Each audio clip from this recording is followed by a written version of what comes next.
Hi, welcome to Unplug and Be Mindful Yoga Tips. I'm Lisa, and I'll share with you one of my favorite little yoga tips, and that is when I'm seated, especially when I first sit down, I like to take something like a blanket, roll it up, maybe about 2 or 3 inches. I'm going to show you my side view.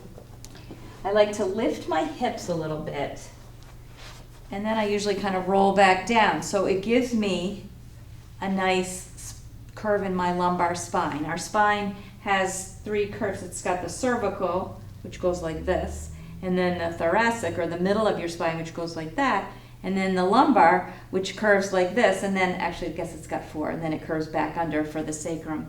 The reason is so you have a spring, a nice bounce. It protects your spine. So there is a reason, and you want to maintain those curves as long as you can.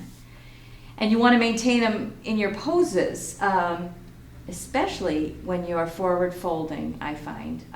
There's some people who exaggerate that lumbar curve, and there's people that that remove it, that have a very flat back. I tend to have a flat back, and either exaggeration throws you out of alignment and puts your spine into a position that isn't good for it, isn't healthy for it over the long term. So back to why I do it and where I do it. So I slide it under my hips a little bit, which helps me find this little bit of a pelvic tilt for me, and it lets me maintain that nice curve in my lumbar spine, and it allows me to safely fold forward. I'll do this when I'm any forward fold seated, if I'll do it on a wide leg. So I tend not to just lift my hips up. I slide off a little bit so I can find that little tilt, thereby allowing me to fold forward safely. That's it.